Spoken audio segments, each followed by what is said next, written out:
Welcome everybody. In this video, I'm going to be breaking down one of the most important mid lane fundamentals, the offense as defense strategy. This is a fundamental that really started developing the moment the minion changes were put into play.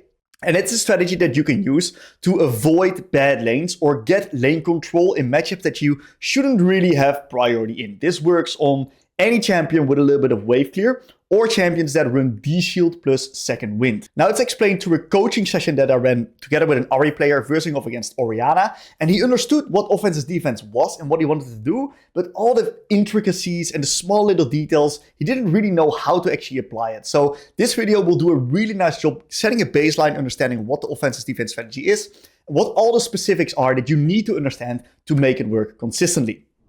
Yeah, there's three people that for some reason, even if I like watch the tutorials or mentally know how to dodge their stuff, it just for some reason doesn't click in my brain, and that's Diana, Orianna, and Mel. Okay. Clear. So, yeah. Very clear. Very clear. So what's your plan versus Ori? I think my plan is I want to make sure, so she doesn't have the best wave clear, so I want to try and keep the wave over, or keep her having to farm a bit more than me, or having to respond to the farm a bit more than me. But then I struggle sometimes with the fact that she can farm and also just QW me. Yeah.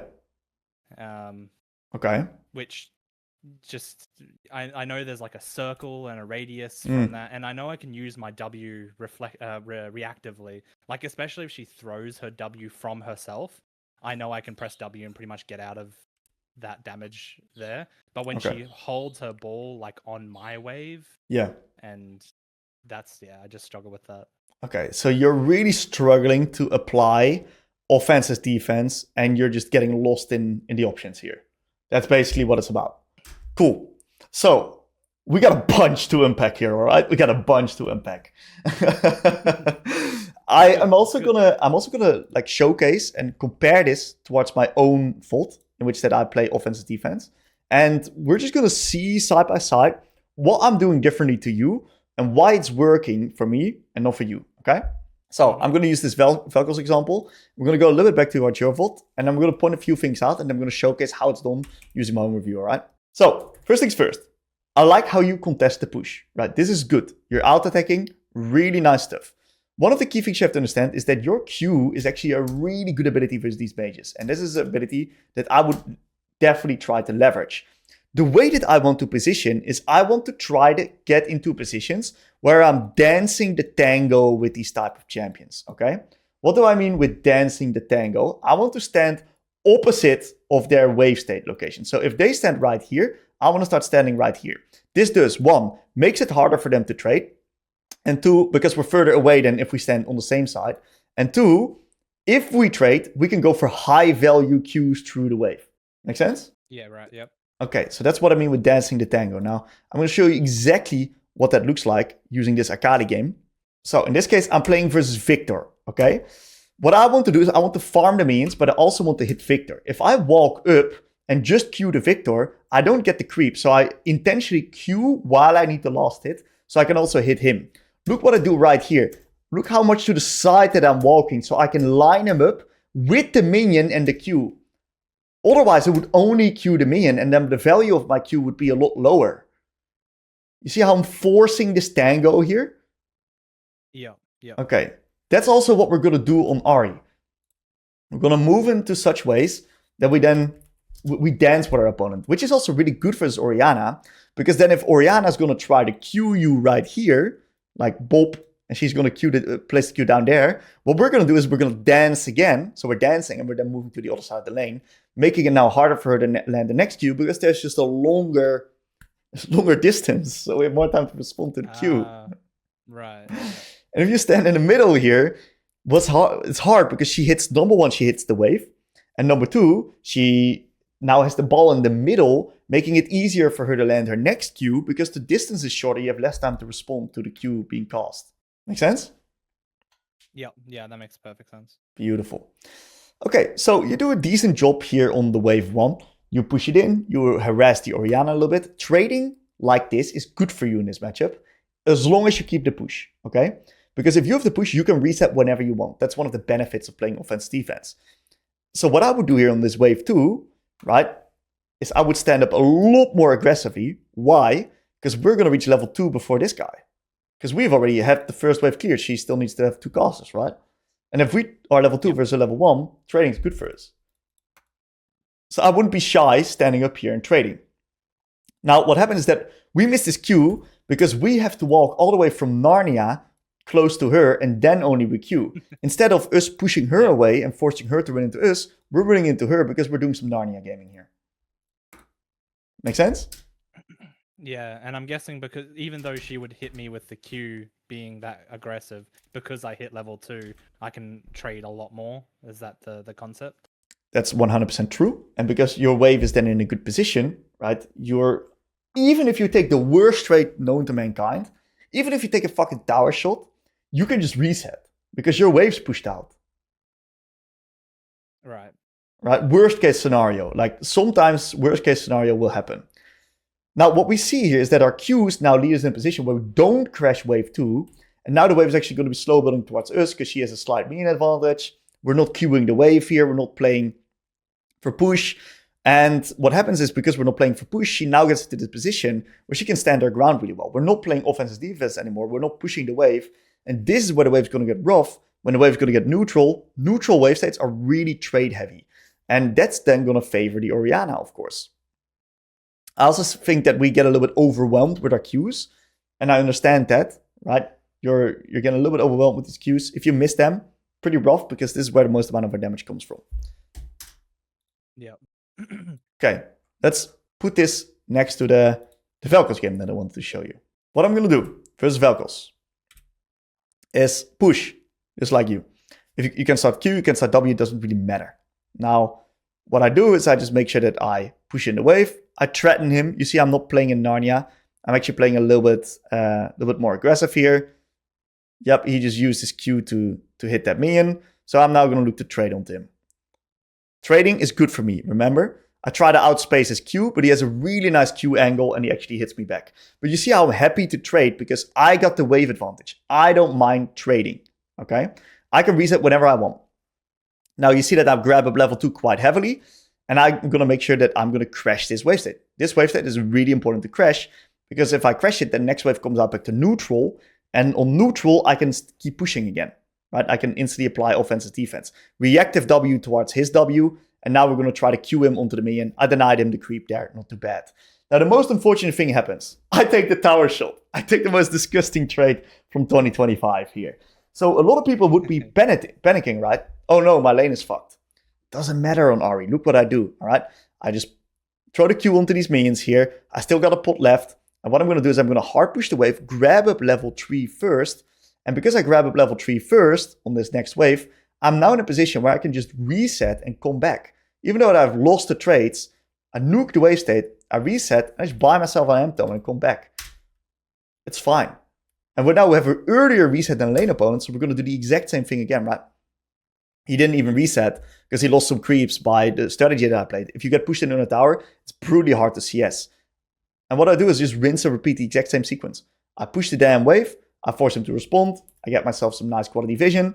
Next wave comes in, guess what I'm going to do? Nice Q by him, by the way. He's trading like a maniac. He's playing really well. Push the damn wave. Okay, and with 2 points in Q, all you need is 2 Qs to one-shot the wave. You see? Bam, 2 Qs, wave gone. And now he needs to use a lot of mana to not get fucked by these minions pushing him in. Because he needs to CS in the tower, because my wave pushes so fast that it's hard for him to respond to. Cancels base.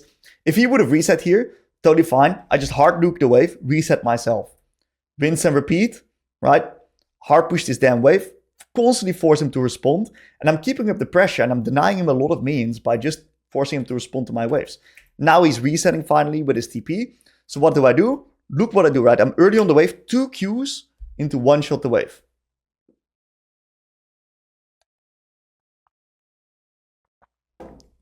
Match the reset. And is this to force? Yeah, so you can get a reset, but then also forcing him to farm under tower, which can be difficult. Okay, so the only reason I hard push this wave is because if he resets and I don't reset, how can I play offense as defense if he just stat checks and right clicks me, right? Yeah, right. So I need to get my resources back up to par. Otherwise, I'll never be able to contest wave prio. It's like a stat check battle in that case. So I must hard push this wave and match the reset. And even though I'll miss 1 or 2 minions, which is fine, I'm now going to be in a position where I'm going to be able to contest push again because I got the items to do so. So what I do is I nuke the wave. On the next wave, guess what I'm going to do? Queue the minions. You see how often I traded with this guy? I only trade when the situation is good for me. I'm playing waves first in this matchup. And trades will come after the wave is in a good spot. So you see I'm nuking the wave. Beautiful stuff. And this is now granting me the ability to take up space in the lane. See how I'm contesting him a little bit. I'm not playing like a bitch. And I bait out his Q right here, which is really good. Allowing me to now walk up in the lane. And I get first access on the next minion wave. What do? Q the damn wave, get it out. And now I'm in a position where I can move and play with my Rengar, who's now making a play on top. So we cover the play on top. In this case, we already win it. Now, what's my Rengar doing? My Rengar is going to look to farm and reset. So Rengar is resetting. That means that this one wave state, I'm now not pushing. I'm holding this close to my turret. And what do? Is I hard nuke the next wave into a reset, match my Rengar, and I'm playing the map like that. My good wave management, how I'm perfectly like avoiding the lane and signal with my Rengar, allows me to just completely negate this matchup and play the map in a way. Make sense? Yeah. I do tend to find when I'm playing Ahri, I'm versing mages specifically, because versing melee, I do tend to slow push a lot just because it applies a lot of pressure to them. But when I'm versing any mages or any ranged people, I just tend to default to hard pushing just because if I don't, then it tends to... I don't know if that's correct or not. That's just what I feel like I default to in the games. That's totally fine, right? Because hard pushing is a form of ignoring the enemy laner, right? Because if you hard push, you force them to respond to the wave, but you can't really trade on them because you use your cooldowns by hard pushing. Otherwise, we can't hard push the wave. So it's a way of avoiding.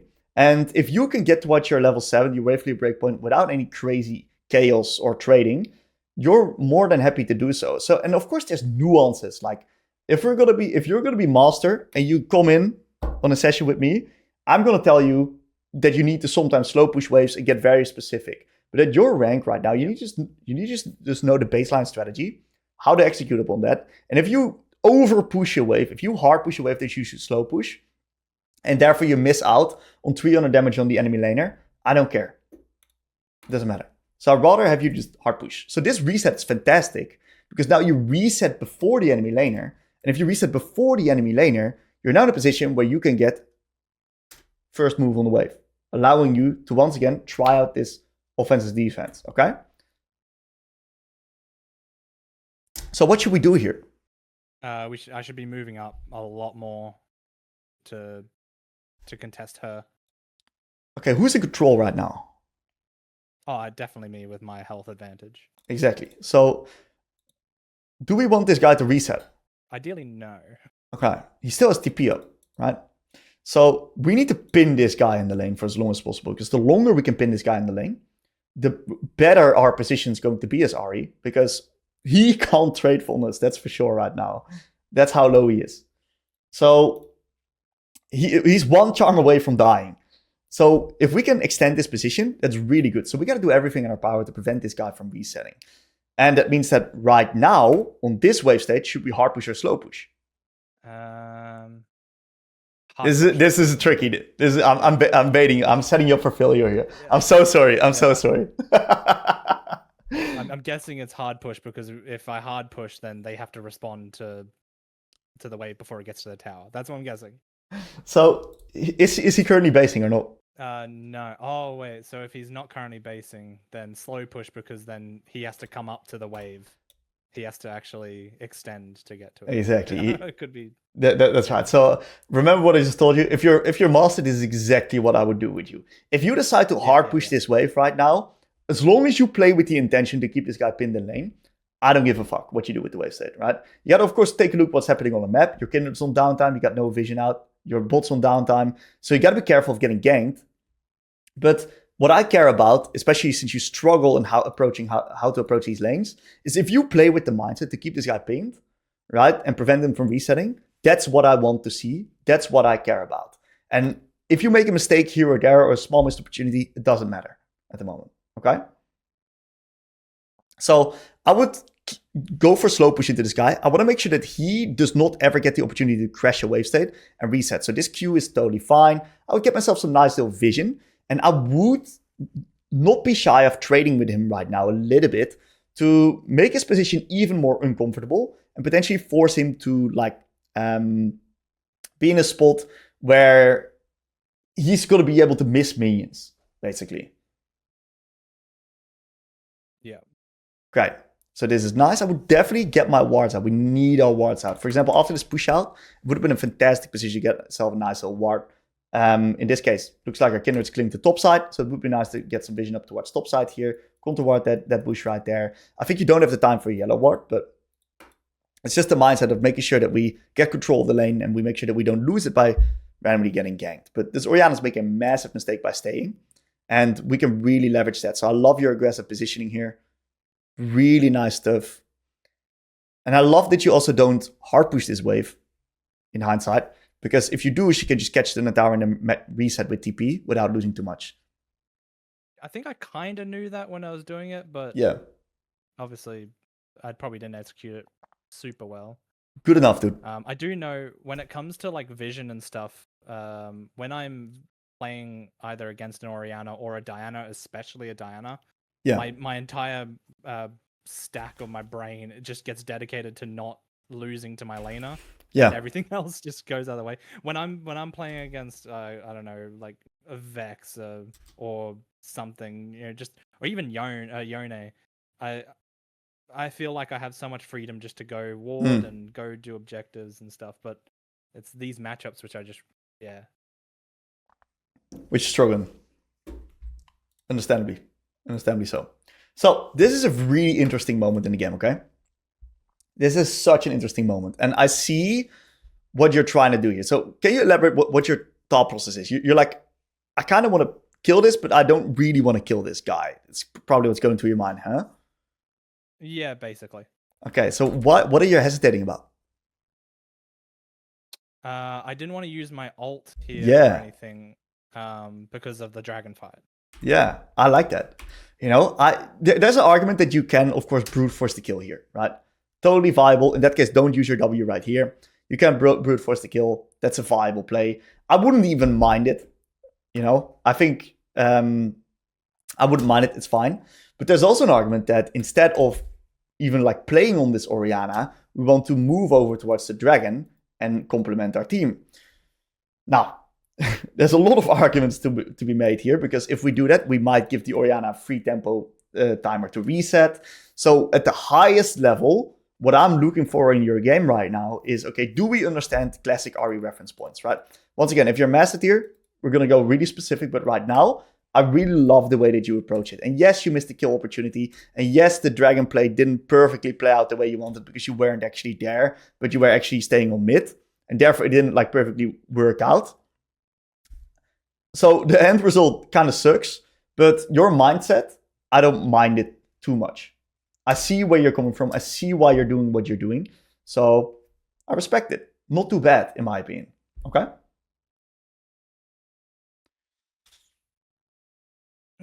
Yeah, this fight I made a bad error that I forgot how much mana I had.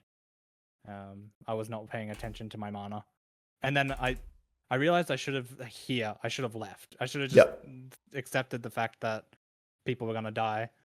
I see what you mean. But let's go a little bit further back, right? Because I think that there's a bit more to it than just the fight. I think it's the underlying sequence that's a little bit tricky.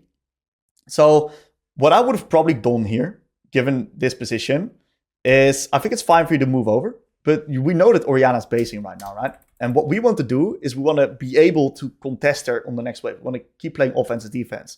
So eventually we got to match a reset. Otherwise, we're going to be in a position where we're in a really tough spot. So I think that the moment you hit this charm, this is actually a great kill window, right? Fantastic kill window. I think you should take it. Why? Because our ult is then coming back up for the next neutral objective, which is Grubbies. So you're totally fine killing her here. If I'm going to show you an example from my game, where what happens right here is that I chunk this Velkos, but I actually don't ult him here. Why? Because both neutrals up and I want to play with my Rengar and I want to just keep this guy pinned. So I don't have to kill this guy right now. I could, totally fine, but I'm not going to. What happens is that afterwards, I move with my Rengar and I actually break through the enemies, kill them here on bot side, get the dragon, and the review at minute 9. But that's because there's now an objective time that we're playing for. So what I want to see is either you kill the Orianna right here, or you move over towards the Drake and play with your team. Right. It's a really complicated sequence. I don't want to go too deep. So is it, I should choose one or the other, because if I move to the dragon, then I'm there for the dragon. Yes. But if I didn't move to the dragon, like I didn't, this fight ended up being bad anyway. So I would have been more beneficial just to kill the Orianna and accept that that the dragon was gone. Correct. That's right. So Orianna's now resetting. This is great. Let's turn this once again into push prio, right? Let's get some vision up towards top side right now. Now is our window. She's not here. She's not contesting the wave. Control White is top lane bush. Yellow White the banana bush. Get complete topside vision control. So on our next ult, we have good position around the Grubbies here. Okay. Looks like Kindred's clearing ball. Okay. One of the most important things to do here in these type of lanes is that you need to be contesting this wave early. Like early. All right. What do I mean with that? See how you're in Narnia. We're doing some Narnia gaming again. Yeah.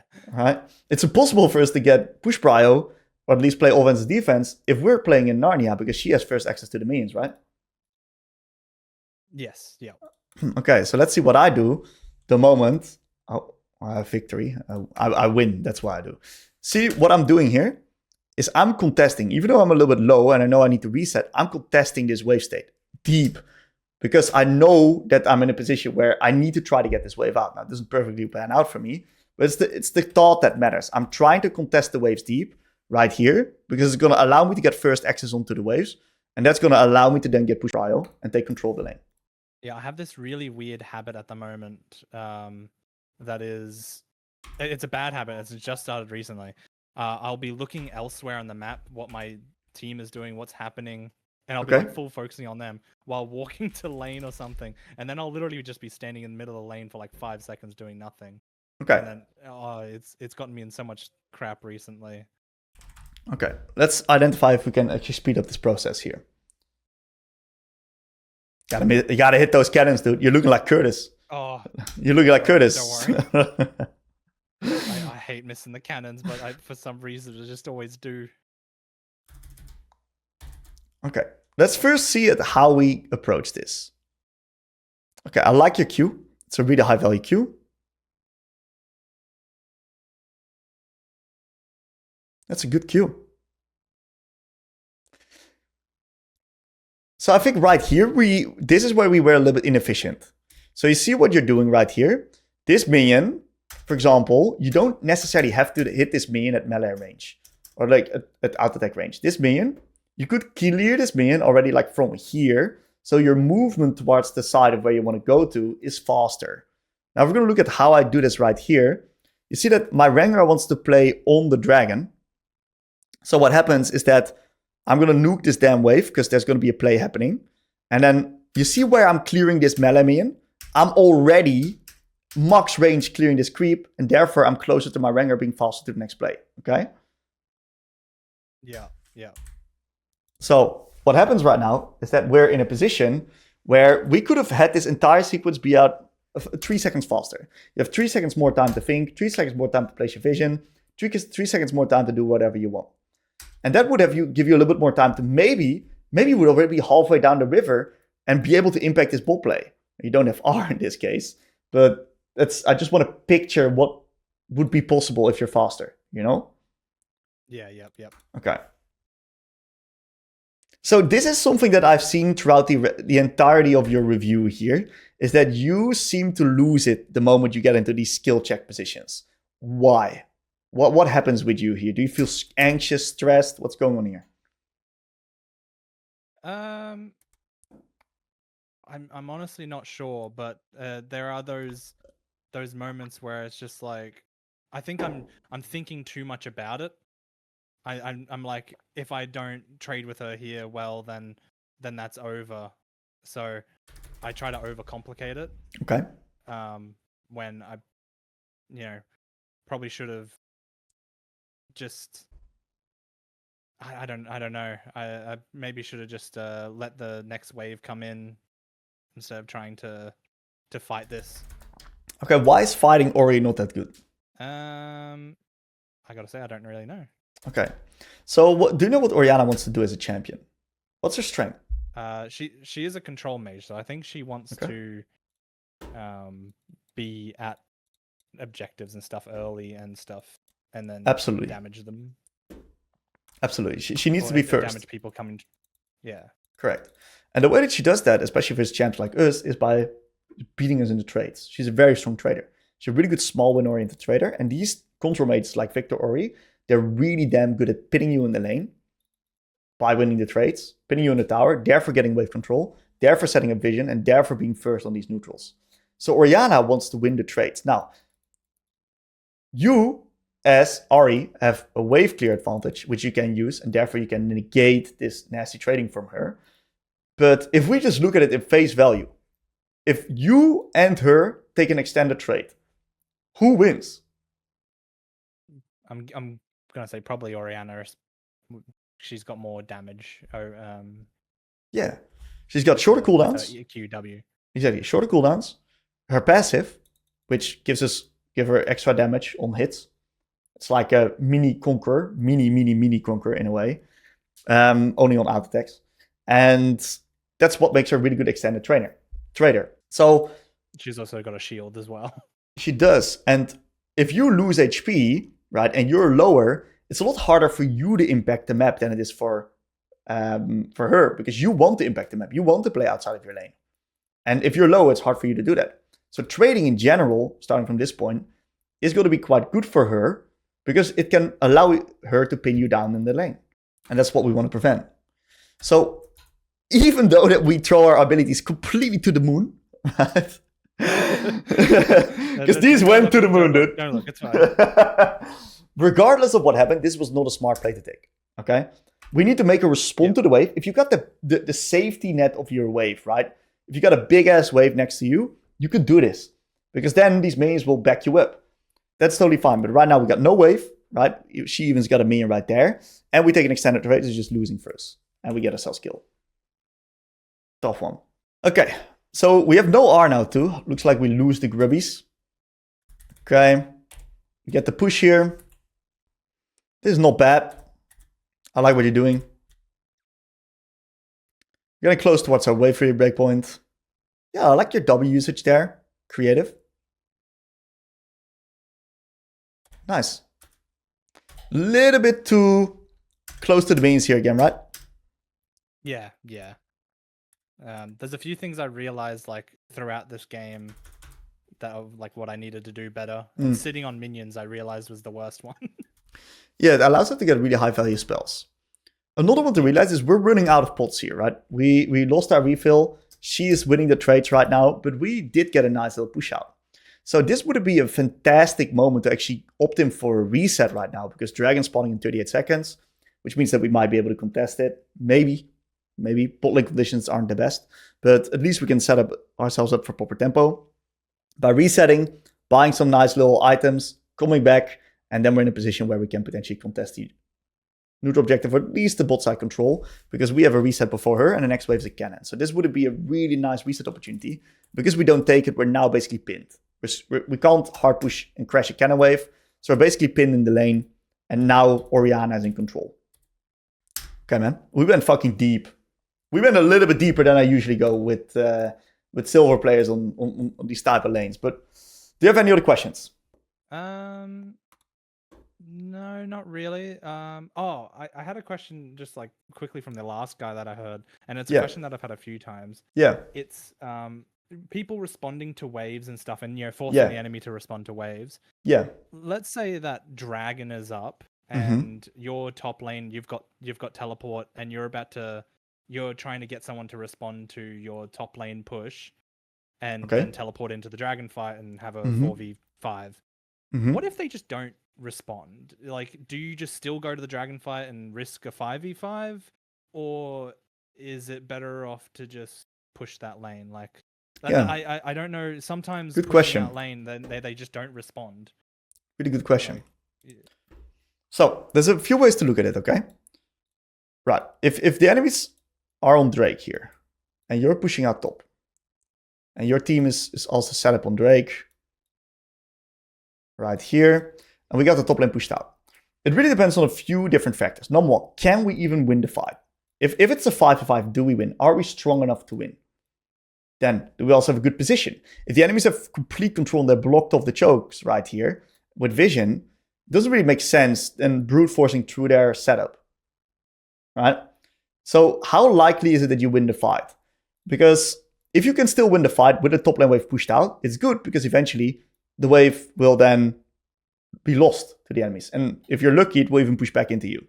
So pushing out the wave then already in itself is going to give you a more resource advantage. But the thing you want to understand is that you don't necessarily have to take this fight unless it's good. If it's looking good, take it. Otherwise, don't take it.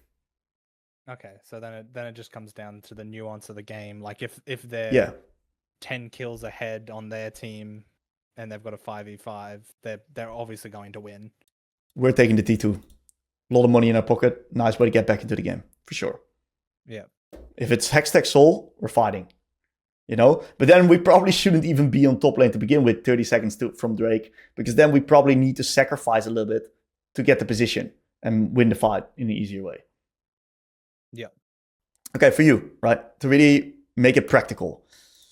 This was quite a deep review. And if I really want to make this simple for you, the main thing that I want you to look out for is the ability to be early on waves and make sure that you get up the push.